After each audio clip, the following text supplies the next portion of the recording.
Olá, queridos alunos! Sejam bem-vindos a mais uma aula de ponteiros. E aí, já estão começando a pegar a prática do que são os ponteiros, de como usá-los, de utilizar o operador i comercial para pegar o endereço das variáveis e utilizar o operador asterisco para pegar o conteúdo que aquele ponteiro aponta? Bom, se você já está começando a pegar o espírito da coisa, eu queria que vocês olhassem esse programa e apontassem qual é o erro dele. Adianto logo que o erro não é o ponto e vírgula, né? Realmente está faltando um ponto e vírgula aqui, né? Foi um erro de digitação do professor que criou os slides, mas não é esse o erro. Então, deem uma pausa, pensem aí e eu retorno com a solução. E aí, pausou? Vamos ver, né?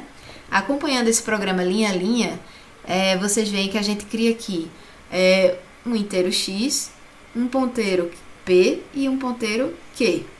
A gente coloca o valor 10 dentro da variável x, coloca o valor do endereço de x coloca o endereço de memória da variável x dentro de p, e a gente aqui vai fazer aquela operaçãozinha que a gente já fez no exemplo anterior, né? Ou seja, vai pegar o conteúdo apontado por p, que nada mais é do que 10, vai fazer 10 mais 10, e vai guardar dentro de x o valor 20, certo? Então aqui, x está valendo 10, mas depois de executar essa linha aqui, vai passar a valer 20. E logo em seguida, eu estou fazendo o conteúdo apontado por q receber 30. E aí é que está o problema, né, pessoal? A variável q não foi modificada, então ela não aponta para endereço nenhum. Então você não consegue nem compilar esse programa, né? Já vai dar um erro logo de cara quando você tentar compilar esse programa, dizendo que q ele não possui nenhum endereço de memória. Então você não consegue modificar o conteúdo apontado por ele. Ok, gente? Passando para mais um exemplo. Observem esse programa e digam o que é que ele imprime na tela.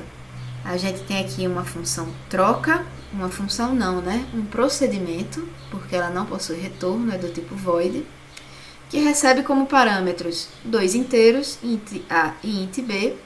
Aqui ela vai criar um inteiro aux, né, de auxiliar. Auxiliar recebe o valor de a recebe o valor de b e b recebe o valor de auxiliar. Na prática, o que essa função faz é pegar duas variáveis e trocar os valores dela, né? Então, se a vale 3 e b vale 5, no final das contas, né, quando a gente chegar nessa linha aqui, a gente vai trocar a vale 5 e b vale 3. E essa função aqui vai pegar dois valores do teclado, vai guardar esses valores em x e y, vai chamar a função troca, passando x e y como parâmetro, e vai imprimir os valores de x e y para a gente ver o que é que está acontecendo aqui.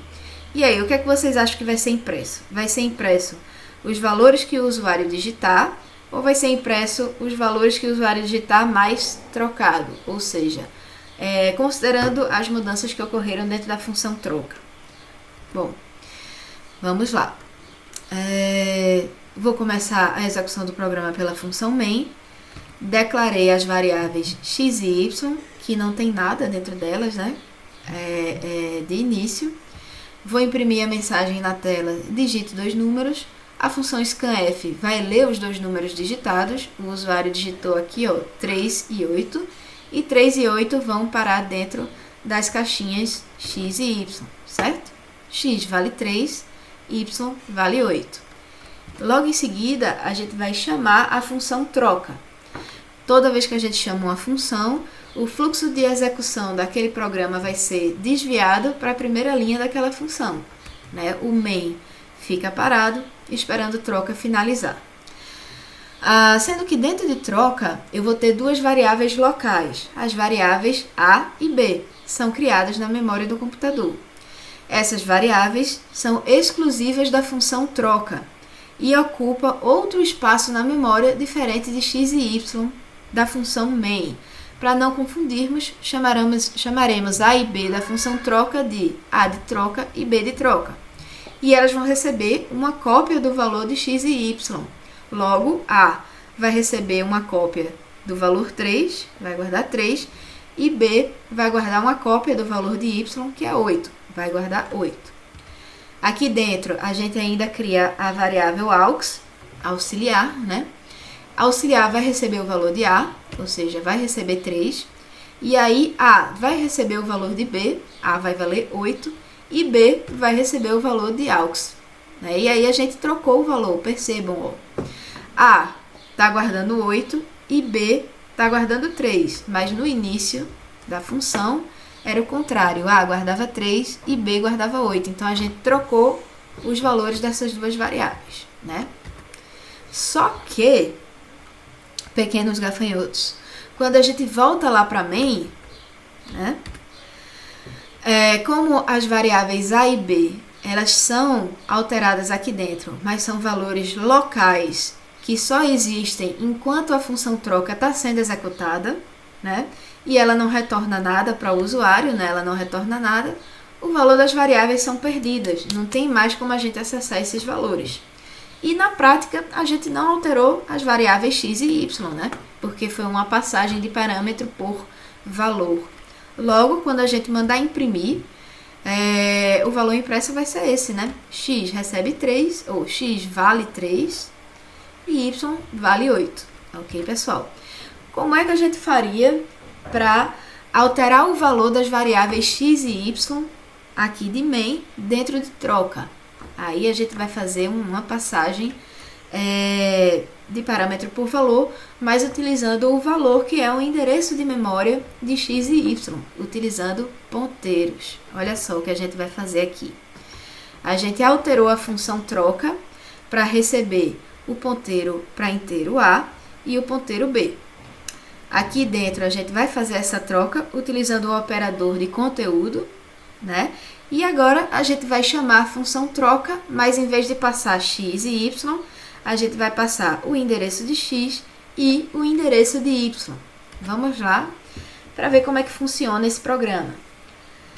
Declarei aqui as variáveis x e y, peguei os valores do teclado, foi 3 e 8, guardei 3 e 8 dentro de x e y, e aqui eu estou chamando a função troca, só que eu estou passando os endereços de x e os endereços de x e y, né? Estou passando aqui o 000 e 001. Esses valores vão ser copiados para dentro de A e B, que são as variáveis locais da função troca. E aí, ó, A de troca vai guardar 000 e B de troca vai guardar 001. Aqui dentro eu vou criar a variável auxiliar, que não tem nada, mas ela vai receber o conteúdo apontado pelo ponteiro A. Né? Ó, o computador vai em A, pega o seu conteúdo, que é 000, vai nesse endereço, que é a variável x original, e retorna o conteúdo, que é o valor 3. E aí vai guardar esse valor 3 dentro da variável auxiliar. E aqui vem o mais legal, ó. A gente vai, o computador vai em B, novamente, né, todo aquele processo, pega o seu conteúdo, que é 001, vai no endereço 001 e retorna o valor 8. Né? E esse valor 8 vai ser guardado dentro do conteúdo apontado por A. Aí, novamente, vai dentro de A, pega o endereço 000, vai lá no endereço e vai guardar o novo valor, que é 8. E aí vai fazer a mesma coisa com o valor que está guardado dentro de auxiliar, né? Desse lado a gente tem 3, que é o valor que está guardado dentro da variável auxiliar. E aí o computador vai em B, pega o endereço, vai no endereço e sobrescreve. E aí, ó, a gente conseguiu o que a gente queria. Que era, antes, a gente tinha x valendo 3 e y valendo 8. E agora a gente vai ter x valendo 8 e y valendo 3. A gente pode confirmar essa troca imprimindo os valores na tela. Façam esse programinha aí no computador de vocês e executem para vocês verem como funciona, né? A versão antes, que a gente tinha a troca recebendo os inteiros diretamente, e agora com a troca recebendo os ponteiros e fazendo essa alteração no conteúdo apontado pelos ponteiros, e vejam a diferença. Vamos para mais um exemplo para a gente fechar a aula de hoje, certo? Ok, então se forem digitados 5 e 8, o que aparece na tela? Vamos lá, diretamente para o código. Aqui, ó, eu criei 4 variáveis, x, y, soma e produto. Todas elas do tipo inteiro. Aloquei elas na memória. Com o scanf, eu vou guardar os valores em x e y com os valores que o usuário digitar no teclado, 5 e 8. Certo? Então, 5 e 8, pá, guardados aqui dentro das caixinhas x e y. Agora eu vou chamar a função operações para trabalhar. O que é que eu estou passando como parâmetro? Estou passando x e y, aqui vai passar 5 e 8, né? E estou passando o endereço de soma e o endereço de prod, que vai ser 002 e 003, respectivamente. Né? Então, ó, as variáveis a, b, res1 e res2 são criadas na memória. Essas variáveis são exclusivas da função operações e ocupam outro espaço na memória, diferente de x, y, soma e prod. Né? Então, aqui, ó, a gente já criou essas variáveis locais e vamos trabalhar dentro dela. Primeiro, a gente vai fazer a soma do valor de A e B, né? Aqui, ó, A vale 5, B vale 8, 5 mais 8, 13. E a gente vai guardar isso dentro da caixinha que res1 aponta. Então, res1, ela guarda o valor 002, a gente vai lá na caixinha 002 e vai guardar o resultado de 5 mais 8, que é 13. Vai guardar esse valor lá. Vai fazer, ó, agora a multiplicação do valor de A e B, 5 vezes 8 vai dar 40, e aí vai pegar o valor que está guardado dentro de res2, cadê res2? Está aqui, ó, 003, vai lá naquele endereço e vai guardar 40. E aí, finalmente, como a operação operações não retorna nada, todas aquelas variáveis locais são perdidas, certo? O que estava, né, tava alocado aqui, né? São perdidas, porém note que o uso de ponteiros permitiu operações armazenar resultados em soma e prod, de forma que quando eu chamo aqui o printf, ó, ele vai dizer que soma vale 13 e prod vale 40. Joia, gente? E eu tinha dito que aquele era o último exemplo, mas a gente tem mais um exemplo nesse vídeo, certo? Vamos lá. Aqui eu criei uma struct, certo? Então a gente vai ver como é que ponteiros funcionam com o struct. Tem um detalhezinho que a gente tem que pegar para aprender a utilizar, certo? A gente também pode utilizar ponteiro para vetor e para matriz. É o que a gente vai ver na próxima aula, certo? Mas vamos ver como é que ela funciona aqui com um struct. Declarei aqui a minha struct, né? Ponto, possui dois campos, int x e int y. Aqui eu declarei uma variável do tipo struct ponto. Ele alocou na memória, certo? E eu criei uma variável do tipo ponteiro, chamada p, que vai apontar para uma variável struct ponto. Né? Tá aqui, ó, o valor do...